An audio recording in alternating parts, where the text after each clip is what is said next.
नमस्कार, प्रभा साक्षी पॉडकास्ट में आप सभी का स्वागत है। आज के इस पॉडकास्ट में हम बात करेंगे कि न्यूज़ क्लिक को चीन से कैसे मिले करोड़ों रुपए, दिल्ली पुलिस के रडार पर वो कैसे आई और छापेमारी में पुलिस को क्या हुआ बरामद। तो आइए सुनते हैं आज के इस पॉडकास्ट को। लेकिन उससे पहले अगर आपने हमारे चैनल को सब्सक्राइब नहीं किया है तो जरूर कर लें, ताकि आपको रोज ऐसे ही इंटरेस्टिंग और जानकारीपूर्ण पॉडकास्ट मिलते रहें।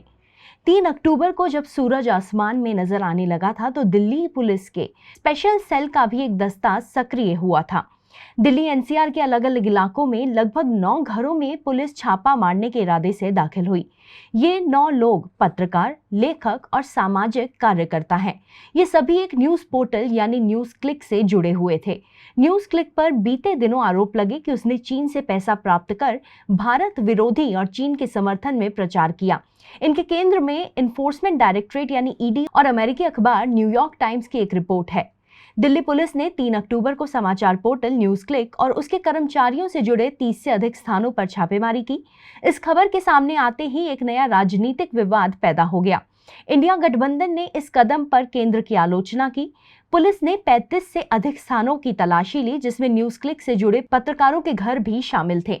कई रिपोर्टों के अनुसार न्यूयॉर्क टाइम्स की जांच में आरोप लगाया गया कि न्यूज क्लिक उन संगठनों में से एक था जिनके खिलाफ 17 अगस्त को कड़े आतंकवाद विरोधी गैरकानूनी गतिविधियां रोकथाम अधिनियम या यूपीए के तहत समाचार पोर्टल के खिलाफ दिल्ली पुलिस ने मामला दर्ज किया था। अमेरिकी करोड़पति नोवेल रॉय सिंघम से चीनी प्रचार को आगे बढ़ाने के लिए दिल्ली पुलिस ने कथित तौर पर न्यूज क्लिक के कार्यालय को सील कर दिया है। किस पर छापा मारा गया, पुलिस ने क्या बरामद किया, पूरे मामले की विस्तार में इस रिपोर्ट में हम चर्चा करेंगे। पत्रकार, कार्यकर्ता और बहुत कुछ। न्यूज क्लिक के वर्तमान और पूर्व पत्रकारों, योगदानकर्ताओं और कर्मचारियों के घरों पर छापे मारे गए हैं। दिल्ली पुलिस ने कथित तौर पर न्यूज क्लिक के संपादक प्रबीर पुरकायस्थ, पत्रकार अभिसार शर्मा, राजनीतिक टिप्पणीकार और वरिष्ठ पत्रकार अनिंद्यो चक्रवर्ती, पत्रकार प्रंजय गुहा, ठाकुरता, भाषा सिंह और उर्मिलेश के आवासों पर तलाशी ली। न्यूज क्लिक के संस्थापक और प्रधान संपादक पुरकायस्थ एक गैर लाभकारी संगठन दिल्ली साइंस फोरम के संस्थापक सदस्य भी हैं। बीबीसी के अनुसार पत्रकार भाषा सिंह ने उत्तर भारत में मैला ढोने की प्रथा और किसानों की आत्महत्याओं पर व्यापक रूप से रिपोर्ट की है। पत्रकार अभिसार शर्मा इससे पहले बीबीसी हिंदी और एनडीटीवी के लिए काम कर चुके हैं। अपने राजनीतिक व्यंग्यों के लिए जाने वाले संजय राजोरा और स्टैंड अप कॉमेडियन और ऐसी तैसी डेमोक्रेसी तिकड़ी के सदस्य हैं। इतिहासकार सोहेल हाशमी एक दशक से भी अधिक समय से दिल्ली के इतिहास पर बातचीत और हेरिटेज वॉक का आयोजन कर रहे हैं। द क्विंट से बात करते हुए हाशमी की बेटी सारा ने कहा कि वह 6 अधिकारी सुबह 6 बजे उनके दिल्ली आवास में घुस गए और 1.5 घंटे से अधिक समय तक तलाशी ली। वे हमें सर्च वारंट दिखाए बिना हमारे घर में घुस गए। उन्होंने केवल इतना कहा कि वे न्यूज क्लिक जांच से जुड़े सभी लोगों की जांच करना चाहते हैं। उनसे दोबारा पूछने पर हमें वारंट सौंपा गया, जिसे मेरे पिता सोहेल हाशमी ने पढ़ा। अधिकारियों ने उससे पूछताछ की और पूछा कि वह क्या करते हैं और किससे जुड़े हैं। उन्होंने उनका लैपटॉप, फोन, हार्ड डिस्क और पेन ड्राइव जैसे सामान जब्त कर लिए। द वायर की रिपोर्ट के अनुसार चक्रवर्ती, उर्मिलेश, ठाकुरता, शर्मा, पुरकायस्थ और सत्यम तिवारी सहित कई पत्रकारों को पूछताछ के लिए दिल्ली पुलिस के विशेष सेल मुख्यालय ले जाया गया। न्यूज क्लिक के संस्थापक पुरकायस्थ और न्यूज पोर्टल के एचआर प्रमुख अमित चक्रवर्ती को गिरफ्तार कर लिया गया है।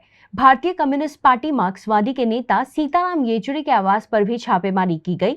न्यूज क्लिक के लिए काम करने वाले राजनेता के स्टाफ सदस्य के बेटे से पूछताछ की गई और उनका फोन और लैपटॉप जब्त कर लिया गया। पुलिस ने एक्टिविस्ट तीस्ता सीतलवाड़ के घर पर भी छापा मारा, जो द वायर के अनुसार think tank Tricontinental Institute for social research के निदेशक हैं, जिसने न्यूज क्लिक में लेखों का योगदान किया है। दिल्ली पुलिस ने छापेमारी के दौरान मोबाइल फोन और लैपटॉप जैसे इलेक्ट्रॉनिक उपकरण जब्त किए। उन्होंने न्यूज क्लिक के जिन कर्मचारियों पर छापा मारा, उनकी हार्ड डिस्क से डेटा डंप भी ले लिया है। पुलिस सूत्रों ने कहा कि कार्रवाई यूएपीए और आईपीसीसी की धारा 153A 2 समूहों के बीच दुश्मनी को बढ़ावा देने, 120B आपराधिक साजिश सहित अन्य धाराओं के तहत दर्ज मामले के आधार पर की गई थी। दिल्ली पुलिस की स्पेशल सेल के पास छापे में निशान बनाए गए लोगों से लगभग 25 सवाल थे, जिनमें केंद्र के अब निरस्त किए गए 3 कृषि कानूनों के खिलाफ किसानों के विरोध प्रदर्शन और नागरिकता कानून के खिलाफ दिल्ली में शाहीन बाग विरोध प्रदर्शन शामिल थे। रिपोर्ट में कहा गया है कि पत्रकारों से पूर्वोत्तर राज्यों की उनकी यात्रा और क्षेत्र से उनकी स्टोरीज को लेकर भी पूछताछ की गई। न्यूज क्लिक के एक पत्रकार ने द क्विंट को बताया कि उसने किसानों के विरोध, दिल्ली दंगों और कोविड-19 महामारी पर उनके काम के साथ साथ इन कहानियों को कवर करने के दौरान उनके इरादों के बारे में भी सवाल किया था। उन्होंने मुझसे यह भी पूछा था कि मुझे मुद्दों को कवर करने के लिए अतिरिक्त भुगतान मिला है। छापेमारी कैसे हुई? दिल्ली पुलिस के सूत्रों के मुताबिक 2 और 3 अक्टूबर की रात 2 बजे स्पेशल सेल के वरिष्ठ अधिकारियों की एक बैठक हुई, जिनमें उन सभी लोगों की सूची तैयार की गई जिनके घर पर छापेमारी की जाएगी। उनके खिलाफ की जाने वाली कार्रवाई के आधार पर उन्हें 3 ABC श्रेणियों में विभाजित किया गया था। दिल्ली, नोएडा, गाजियाबाद, गुड़गांव और मुंबई में 100 से अधिक स्थानों पर 500 से अधिक पुलिसकर्मी छापेमारी का हिस्सा थे। छापों पर रिएक्शन। प्रेस संगठनों ने न्यूज क्लिक के खिलाफ छापेमारी पर चिंता व्यक्त की है। एडिटर्स गिल्ड ऑफ इंडिया ने एक बयान में कहा कि EGI 3 अक्टूबर की सुबह वरिष्ठ पत्रकारों के आवासों पर छापे और उसके बाद उनमें से कई पत्रकारों को हिरासत में लेकर बहुत चिंतित है। राज्य से उचित प्रक्रिया का पालन करने और कठोर आपराधिक कानूनों को प्रेस को डराने धमकाने के उपकरण नहीं बनाने का आग्रह करता हूं। आतंक का आरोप।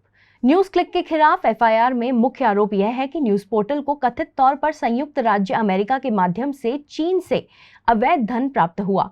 पता चला है कि FIR UAPA की विभिन्न धाराओं के तहत दर्ज की गई है।